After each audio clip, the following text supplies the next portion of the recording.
Ross, oui, il fait froid et non, j'allais pas vous laisser ça une dernière petite vidéo avant la fin de l'année.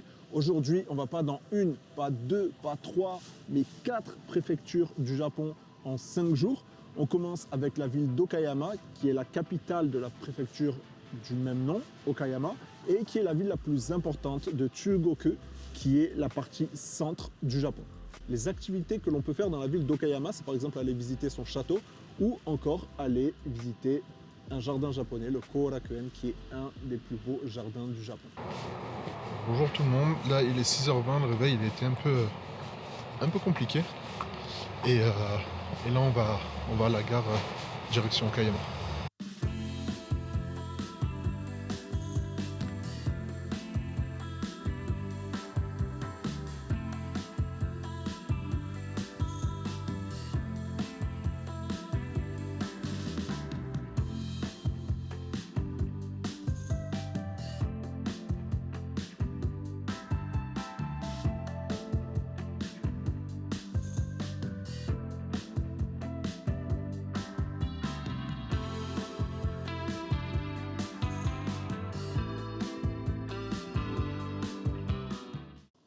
Ici, on est devant le château d'Okayama, qui contrairement au château de Himeji est noir.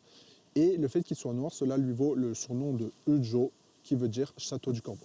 La construction du château a elle débuté en 1573 sous les ordres de Naoi Ukita et s'est achevée en 1597 sous la supervision cette fois de son fils Hideye Ukita, qui sont 2 daimyo locaux, donc 2 daimyo féodaux, et qui ont permis la construction de ce château-là. Le 29 juin 1945, la ville d'Okayama a subi des raids aériens, ce qui a détruit le château qui a ensuite été reconstruit en 1964 et les travaux se sont terminés, eux, en 1966, 2 ans après. D'ailleurs, pour la petite anecdote, Hideye Ukita était un général de guerre de Toyotomi Hideyoshi, il était marié à sa fille adoptive et il était également présent lors de la bataille de Sekigahara en 1600, bataille qu'il a perdue, il a réussi à s'enfuir, mais il s'est fait rattraper un peu plus tard et s'est fait exiler.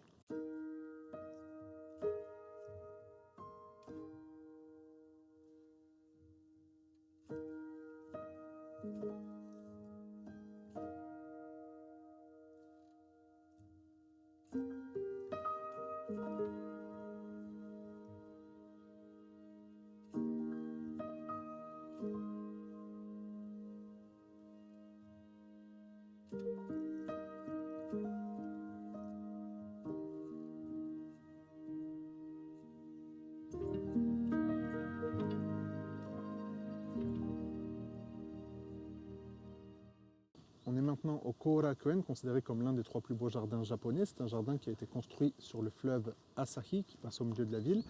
Et c'est un jardin qui a été bombardé également en 1945, donc il a été détruit. Mais du fait que c'est un jardin qui a été énormément documenté, surtout pendant la période Edo, ils ont pu le reconstruire à l'identique. Comme on est en automne et que la période des momiji touche à sa fin, il n'y a pas énormément d'arbres en fleurs, mais c'est un beau jardin, il en vaut quand même le détour. Vous pouvez venir seul ou accompagné, ça vaut vraiment le coup. La ville d'Okayama, c'est une ville qui est assez sympa, assez chill. Elle est notamment caractérisée par plein de petits tramways. Et autour de cette ville-là, il y a pas mal de choses à faire. Vous pouvez aller par exemple dans le village de Ushimado ou Kurashiki ou encore dans la ville de Setouchi. Il y a vraiment pas mal de choses à voir. Nous, on n'a pas eu le temps de tout voir, mais sachez que vous pouvez vous arrêter dans pas mal d'endroits. Et cette région-là est notamment marquée par la triennale de Setouchi. C'est un festival d'art qui a attiré pas mal de personnes dans la région, notamment pas mal de touristes. Ces expositions artistiques ont été mises en place dans le but, bien sûr, de laisser les artistes s'exprimer, mais aussi de faire vivre le tourisme dans la région, parce que dans certains endroits de cette région-là, ça commençait un peu à se vider et certains endroits commençaient un peu à mourir. On est ensuite allé au Kibutsu Jinja qui est à 15-20 minutes d'Okayama et ce sanctuaire-là est connu pour son architecture, notamment dû à son long couloir qui descend, mais aussi pour son folklore, parce que c'est censé être le sanctuaire de Momotaro, qui est un héros dans le folklore japonais et dont l'histoire est racontée à tous les enfants en bas âge.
Ok, fin de journée, il est à peu près 22h, 22h30. Demain, on a une grosse journée qui nous attend, donc on va aller se coucher.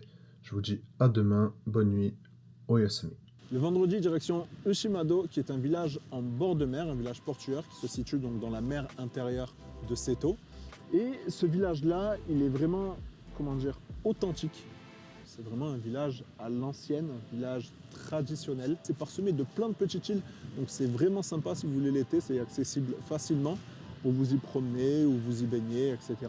Et Ushimado, ça constitue un point stratégique sur le plan des routes commerciales. Donc, quand il y avait du commerce à faire à l'époque, généralement, ça passait par Ushimado. La nuit, elle a été un peu compliquée, le matelas, c'était pas confortable du tout. On sentait les ressorts. Mais bon, fatigué, mais on va passer une bonne journée. Cette fois, je vous parle un peu plus réveillé. Donc là, aujourd'hui, on va à Ushimado, qui est un petit village portuaire. Ça va être sympa. J'ai hâte de découvrir ça et de vous le faire partager.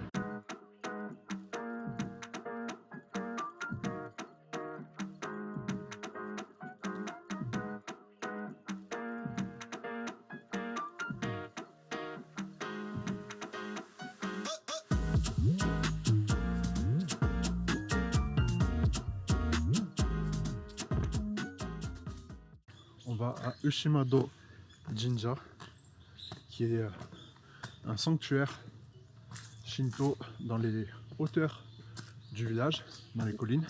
364 marches à monter.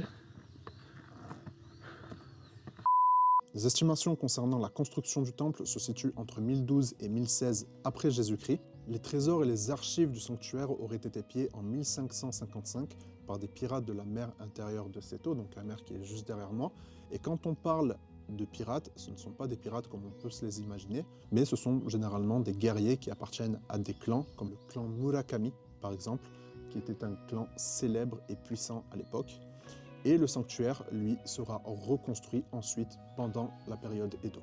Je vais profiter de la redescente pour vous raconter une petite histoire, l'histoire de Tsuruhime, qui est une jeune fille qui naît dans la région en 1526. À cette époque, deux clans étaient en guerre, le clan Ochi et Kono, si je ne dis pas de bêtises.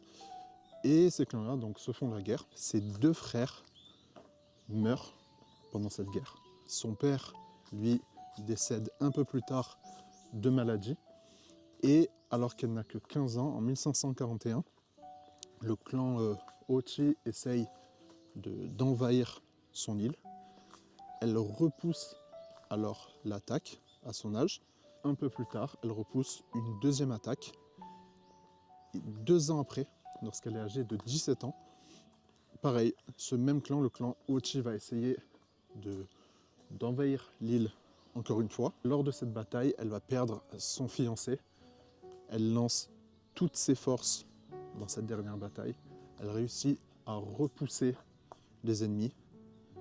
Et par désespoir, après la bataille, elle se jette dans la mer et se laisse mourir. Tsuruhime, de par son statut de guerrière samouraï, est un peu comparée à la Jeanne d'Arc japonaise et est vraiment connue à travers les 4 coins du pays. Vraiment, ce qui est sympa, c'est qu'on est tout seul. Il n'y a pas de touristes. On entend juste le bruit des vagues.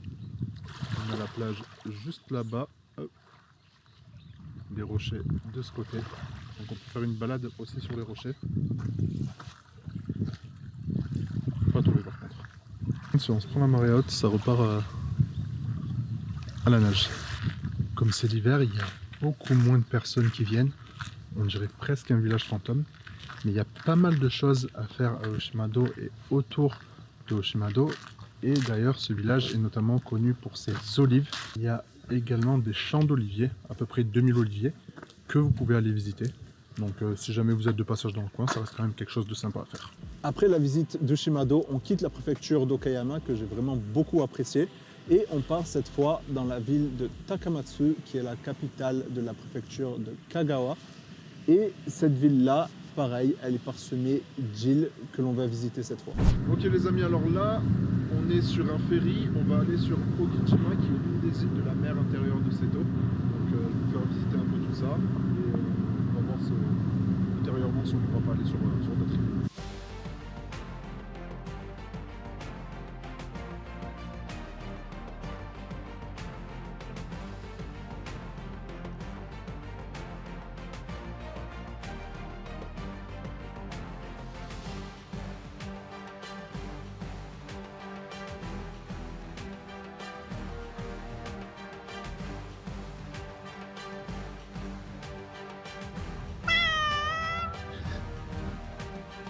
L'île d'Ogijima fait 1,38 km² et 5 km de circonférence, donc c'est vraiment une toute petite île, mais elle a beaucoup de choses à offrir. Vous pouvez faire quand même pas mal de choses sur l'île. Déjà, vous pouvez visiter le village, qui est vraiment rural, qui est vraiment un village à l'ancienne, traditionnel, qui est magnifique. Vous pouvez vous perdre dans ses rues. Vous pouvez également aller voir son parc, grimper dans les hauteurs d'Ogijima, aller voir la grotte qui se trouve dans ces hauteurs-là. Il y a vraiment pas mal de choses à faire et tout ça, vous pouvez le faire à pied comme l'île est petite. Il n'y a pas besoin de moyens de locomotion, de voitures, de vélos, etc. Ce serait même encombrant, vous pouvez vraiment tout faire à pied.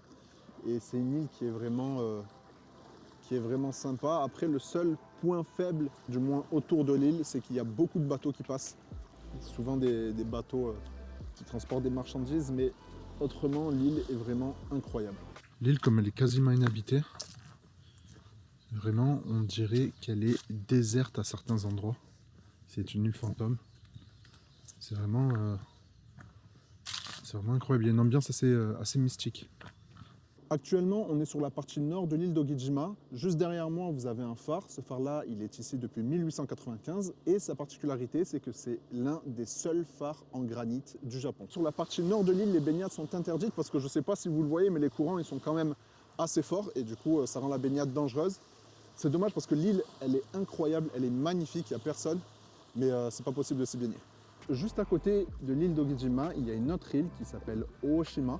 C'est une île qui est interdite au public depuis 1909. Elle abrite les gens qui souffrent de la maladie de Hansen, plus communément appelée la lèpre. Sur cette île-là, il y a très peu de personnes qui y vivent, une centaine de personnes qui ne sortent pas de l'île, puisqu'il y a un personnel médical qui vient s'occuper d'eux sur place. Ils vivent dans le sanatorium et la moyenne d'âge est à peu près de 70 ans. Sur Ogijima, vous pouvez également déguster du takohan, qui est du poulpe avec du riz, ou des takoten, du poulpe pareil, mais sous forme de tempura. En tout cas, si vous voulez un endroit calme et vraiment authentique au Japon, juste à côté de la mer, venez ici.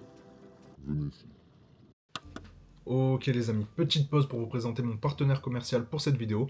Ouais non, en fait j'ai juste oublié de faire un plan pour vous dire que j'allais sur Megijima, une petite île juste à côté d'Ogijima, où vous pouvez retrouver plein de petites œuvres artistiques comme des statues moai ou encore des mouettes. Ne me demandez pas pourquoi, c'est assez kitsch, mais ça va avec l'ambiance bord de mer. Bref, on y retourne, bonne vidéo à vous.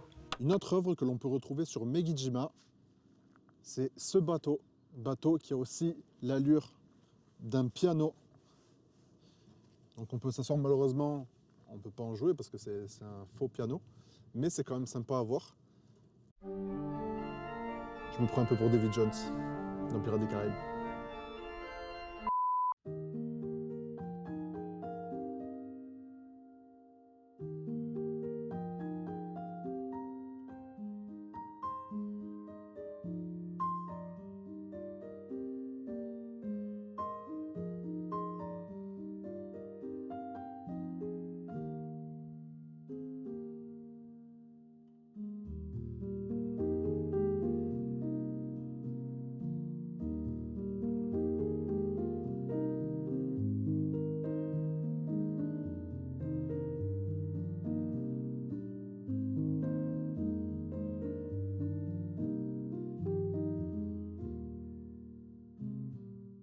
Là, on est sur Angel Road, qui est un chemin de sable qui relie Shodoshima et une autre petite île. Et ce chemin de sable-là, on peut le voir que 2 fois dans la journée à marée basse, une fois le matin, une fois l'après-midi. Les gens me racontent que si l'on traverse ce chemin de sable avec la personne que l'on aime, il y aurait un ange qui descendrait du ciel et viendrait exaucer votre vœu. Ce qui est dommage, c'est que cette route de sable, elle est quand même assez fréquentée, alors qu'on est presque en hiver, donc je pense qu'en été, ça doit être encore pire, il doit y avoir encore plus de monde. Mais par contre, si vous faites le tour du rocher, il y a vraiment d'autres endroits qui sont sympas. Après, il faut faire attention quand même sur le retour à ne pas se faire piéger par la marée haute. Mais regardez, il y a un autre rocher ici, et il y a moins de personnes pour le coup. Petite plage privée, c'est sympa, ça fait plaisir. Je l'ai réservé parce que ils ont dit ah, il y a Damsa, la star, on va lui réserver cette plage-là. Du coup, j'ai dit avec plaisir, il n'y a pas de souci. Petite plage pour nous tout seuls. Les gens viennent également accrocher des emmas sur l'arbre de cette île-là. Les emmas, ce sont des petites tablettes où on va écrire son vœu, qu'on accroche ensuite soit dans un sanctuaire, soit dans un lieu sacré. Et le vœu est ensuite censé être réalisé. Ces emmas-là, ils sont sous forme de coquillages, ce qui est assez rare et assez original pour le coup.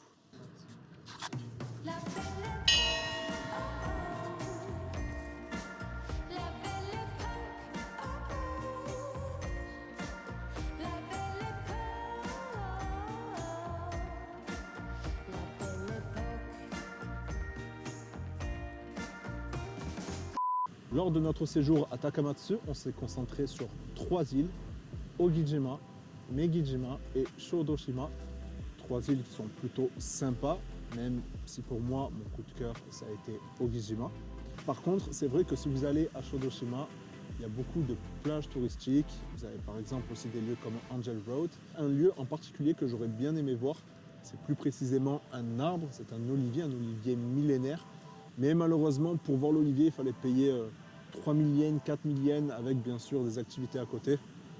Mais pour voir un arbre, ça ne nous a pas plus intéressé que ça. À noter que Shodoshima est également connu pour ses oliviers. Vous allez retrouver d'ailleurs plusieurs déclinaisons, des glaces à l'olive, des cacahuètes à l'olive, et vous allez retrouver énormément d'oliviers sur l'île, des oliviers qui seraient d'origine grecque, et c'est pourquoi vous retrouverez également des moulins grecs sur l'île de Shodoshima.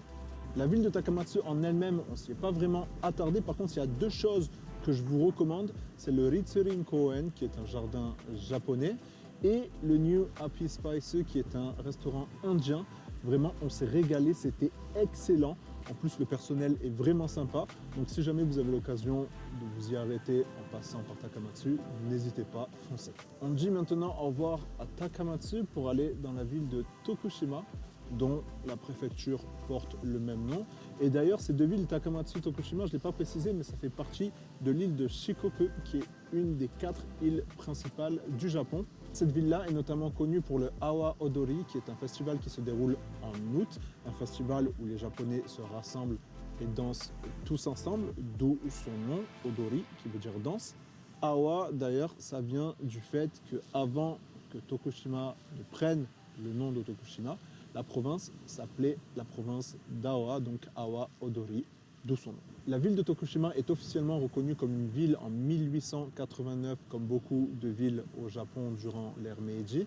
Et cette ville-là, à cette époque, est la 10e ville la plus large du Japon. Elle est également réputée pour ses teintures indigo. Je vous parle en direct depuis le point d'observation du mont Bizan. On a une vue imprenable sur la ville de Tokushima, c'est magnifique. Et d'ailleurs, le mont Bizan, les kanji utilisés sont le kanji donc, de la montagne et le kanji du sourcil, parce que la montagne serait en forme de sourcil.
Tokushima, bien sûr, en hors saison, on retrouve moins de choses à faire, surtout en automne, fin d'automne, hiver.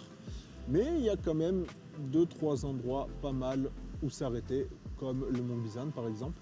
Et la ville en elle-même n'est pas désagréable. Par contre, vous avez beaucoup de choses à faire autour de Tokushima. Mais pour ça, je vous conseille quand même de louer une voiture, parce que ce ne sont pas des endroits qui sont accessibles facilement. Et d'ailleurs, si vous allez dans la région de Shikoku, parce que nous on a tout fait en bus, on a tout fait en train, donc c'était un peu plus compliqué, mais je vous conseille vraiment de louer une voiture. Et pour le dernier jour dans la préfecture de Tokushima, on s'est arrêté au Ryozenji, qui est un temple bouddhiste, et je vais vous laisser avec moi-même pour vous faire la présentation de ce temple-là. Bonjour tout le monde, on se retrouve pour le dernier jour, malheureusement. Aujourd'hui, on va au Ryozenji, qui est un temple et qui est l'un des temples bouddhistes du pèlerinage de l'île de Shikoku. Le Ryozenji a été construit pendant l'ère Tenpyo au 8e siècle, mais la bâtisse n'est pas la bâtisse d'époque, puisque le temple a brûlé entre-temps comme beaucoup de temples au Japon. Et c'est le premier arrêt du pèlerinage de Shikoku qui contient une série de temples, 88 pour être exact, et les Japonais viennent se recueillir, faire le tour pour ce pèlerinage-là.